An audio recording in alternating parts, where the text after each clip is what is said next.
नमस्कार दोस्तों, मेरा नाम है जीशु और मैं आप सभी का स्वागत करता हूं मेरे चैनल मीडिया अफेयर्स में। तो दोस्तों, आज के इस वीडियो में मैं एक्सप्लेन करने जा रहा हूं एक मूवी स्वतंत्र वीर सावरकर। एक्चुअली इस मूवी से आप बहुत अच्छे से वीर सावरकर की बायोग्राफी को, उनकी जीवनी को समझ सकते हैं। इसलिए दोस्तों, आज के इस वीडियो में मैं इस मूवी को एक्सप्लेन करूंगा। एक्चुअली मैं इसे 2 पार्ट्स में बनाने वाला हूँ। ये पार्ट 1 है और सेकंड पार्ट भी मैं बहुत ही जल्द अपलोड कर दूंगा, जिसका लिंक आपको नीचे पिन कॉमेंट में मिल जाएगा। तो ठीक है दोस्तों, बिना किसी देरी के वीडियो स्टार्ट करते हैं।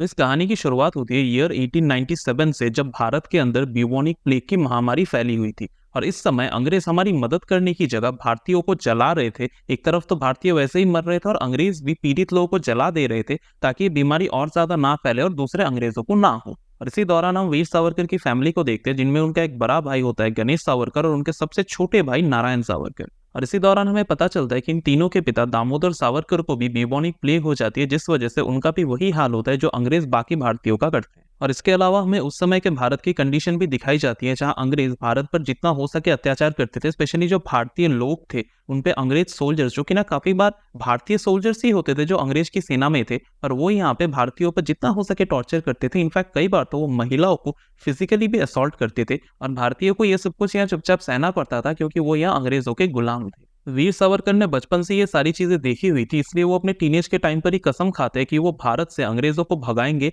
और भारत में एक भारतीय लोगों का स्वराज कायम करेंगे। उनका एक ही नारा था, हमारा देश हमारी सरकार। वो किसी भी तरह भारत से अंग्रेजों को भगा के एक अखंड भारत की स्थापना करना चाहते थे। इसी सपने को पूरा करने के लिए वीर सावरकर काफी कम उम्र से ये एक ग्रुप बनाने लगते हैं, और इस ग्रुप में अपने सभी दोस्तों को और वो सभी लोग जो भारत की आजादी चाहते थे उन्हें शामिल करने लगते हैं। उन्हें अलग अलग चीजें बताते हैं भारत की आजादी के बारे में, उन्हें हथियारों के बारे में बताते हैं, उन्हें अलग से ट्रेनिंग देते हैं हथियारों को चलाने के बारे में, ताकि जब आगे चल के समय आए तो वो भारत की आजादी में अपना सर्वोच्च बलिदान दे सके, अपना सर्वोच्च कर सके भारत की आजादी के लिए। वो अपनी एक ऐसी सीक्रेट ऑर्गेनाइजेशन पे काम करने लगते हैं जो अंग्रेजों को अंदर से खोखला कर सके। इसके कुछ समय बाद हम देखते हैं कि वीर सावरकर की शादी कर दी जाती है यमुनाबाई सावरकर के साथ। और आगे चल के जब उनकी पढ़ाई इंडिया में खत्म हो जाती है, तब वो लॉ की पढ़ाई करने के लिए लंदन जाते हैं। वो चाहते थे कि वो लंदन जाके कानून की पढ़ाई करे, अंग्रेजों के तरीके सीखे और फिर वापस भारत में आके अंग्रेजों के तरीके से ही अंग्रेजों पे वार करे। यहाँ पे लंदन जाने से पहले वीर सावरकर और उनके बड़े भाई गणेश सावरकर लोकमान्य तिलक से मिलते हैं। लोकमान्य तिलक यानी बाल गंगाधर तिलक भारत के एक बहुत ही बड़े फ्रीडम फाइटर थे,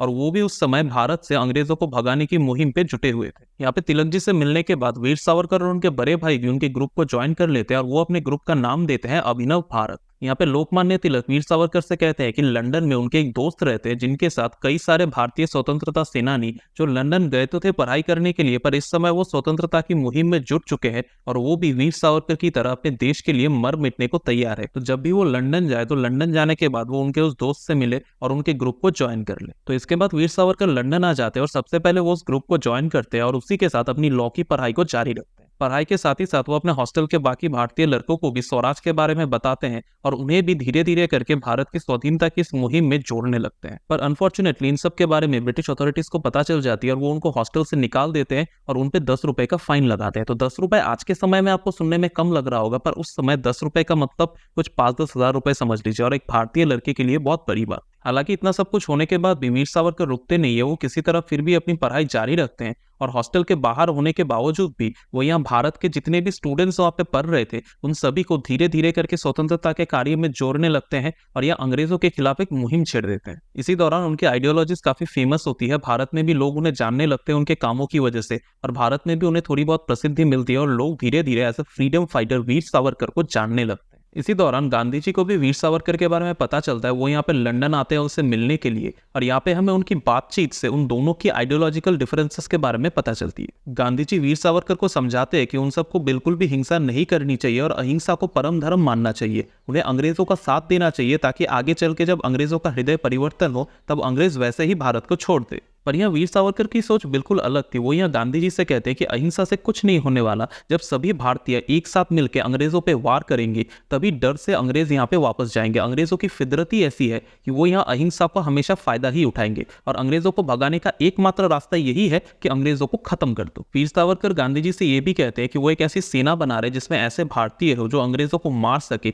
वो सभी मिलकर अंग्रेजों को जड़ से मिटा देंगे, ताकि मजबूरी में अंग्रेजों को भारत छोड़ना पड़े। ये सब सुनने के बाद गांधी जी काफी निराश होते हैं और वो वहां से चले जाते हैं। और इसके बाद हम देखते हैं कि वीर सावरकर और उनके सभी साथी मिलकर एक बहुत बड़ा प्लान बनाते हैं, क्योंकि उनको भारत में अंग्रेजों को एक बहुत बड़ा झटका देना होता है। तो वो यहाँ पे प्लान करते हैं कि विलियम वाइली नाम के एक बहुत बड़े ब्रिटिश ऑफिशियल को मार देंगे और इस काम के लिए वीर सावरकर चुनते हैं अपने एक बहुत ही विश्वस्त साथी मदन लाल ढींगरा को। तो एज पर प्लान यहाँ पे मदन लाल ढींगरा विलियम वाइली को गोली मार देते हैं, पर इसी दौरान वो भी यहाँ पे पकड़े जाते हैं, जिस वजह से उनका यहाँ पे कोर्ट में ट्रायल होता है और ब्रिटेन की सरकार उन्हें फांसी दे देती है। सावरकर जी को जैसे इसका पता चलता है वो यहाँ पे काफी दुखी होते हैं, क्योंकि मदन लाल जी ना सिर्फ एक स्वतंत्रता सेनानी थे बल्कि वो यहाँ पे सावरकर जी के भी बहुत अच्छे दोस्त थे। मदन लाल जी की भी उम्र काफी कम थी और वो यहाँ पे ब्रिटेन आए थे पढ़ाई करने के लिए, पर उनके अंदर जो देशभक्ति का जज्बा था उसी की वजह से वो यहाँ देश के लिए अपने आप को हंसते हंसते कुर्बान कर देते हैं। पर इतना सब के बाद भी यहाँ पे अंग्रेज रुकते नहीं है और वो यहाँ पे एक इन्वेस्टिगेशन कमेटी बिठा देते हैं, जिसे यहाँ पे पता चलता है कि मदन लाल ढींगरा का एक पूरा ग्रुप था और इस ग्रुप को यहाँ पे लीड कर रहे थे वीर सावरकर। तो ब्रिटिश पुलिस यहाँ पे वीर सावरकर को पकड़ने के काम में लग जाती है, जिस वजह से वीर सावरकर के दोस्त यहाँ उन्हें सजेस्ट करते हैं कि वो यहाँ पे फ्रांस चले जाए, क्योंकि अंग्रेज उन्हें फ्रांस में नहीं पकड़ सकते थे।